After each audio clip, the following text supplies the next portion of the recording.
Përshëndetje, uroj t'jeni sa më mirë. Receta për sot është një ëmbëlsirë shumë e shpejtë në përgatitje dhe më e rëndësishme është me shumë pak përbërës. Vazhdojmë me përgatitjen. Si fillim, për këtë recetë do të na duhet rreth 100 gram gjalp. Gjalpin do ta shkryj në një tenxhere dhe më pas do t'i hedh rreth 5 lugë miell. Pasi kam hedhur miellin, do filloj ta skuq bashkë me gjalpin për shumë pak minuta, derisa mielli të marrë një ngjyrë kafe të çelët. Pasi ka marrë ngjyrën kafe të çelët, atëherë do t'i hedhim qumshtin. Për këtë recetë do të na duhet rreth 1 litër qumësht. Qumshti është në temperaturë ambienti.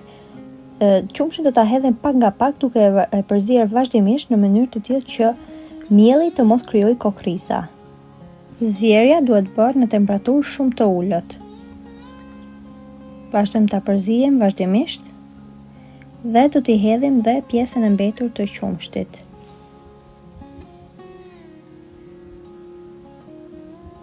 Pasi kemi hedhur pjesën e mbetur të qumshtit, do t'i hedhim 150 gram sheqer. Do vazhdojmë ta përzijem pa ndaluar derisa masa të fillojë të trashet dhe të marrë val. Kur të marrë val, atëherë e kemi gati. Si se shikoni, pra u trash. Do t'i hedh 1 lugë vanilje. Vanilja është sipas dëshirës. Por unë zakonisht në për ëmbëlsira e përdor shumë vaniljen pasi jep ëmbëlsirës aromë shumë të mirë. Siç e shikojmë, tashmë e kemi gati, është trashur. Para se ta vendosim në tavë, do ta përzijem mirë me dorë ose me mikser, në mënyrë të tillë që masa të qëndrojë e butë dhe të mos trashet ose mos ngrijë. Vazhdojmë ta përzijem dhe do ta vendosim direkt në tavë.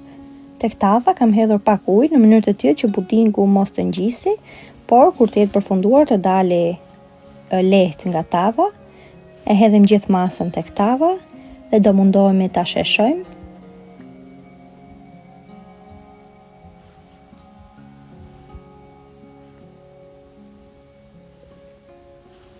Më pas do ta vendosim në frigorifer për 20 minuta derisa të mpikset. Sipër do t'i hedhim krem karamelin. Krem karamelin mund ta blini të gatshëm në supermarket ose ta përgatisni vetë. Në faqe kam shpërndar një recetë të kremit karamel se si unë e përgatis në shtëpi. Kështu që nëse e dëshironi mund të më shkruani në koment dhe unë t'ju dërgoj linkun. Vazhdojmë ta përhapim kremin karamel nëpër të gjithë tavën.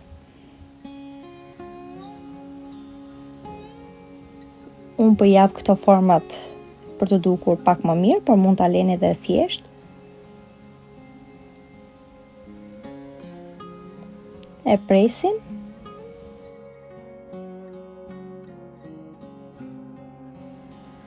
Dhe ëmbëlsira është gati, thjesht ka ngelur vetëm dekorimi, mund ta dekoroni sipas dëshirës me bajame ose arrat. Për të dukur paksa më bukur dhe për të marrë një shije më të lezetshme. Siç e shikoni, ëmbëlsira është gati. Nuk ka shumë përgatitje, përgatitet shumë shpejt dhe është shumë e shijshme. Nëse ju pëlqeu kjo ëmbëlsirë, mos harroni të bëni like dhe të më lini një koment. Dhe gjithashtu nëse e provoni, ju bëft mirë. Shumë faleminderit që më ndiqni.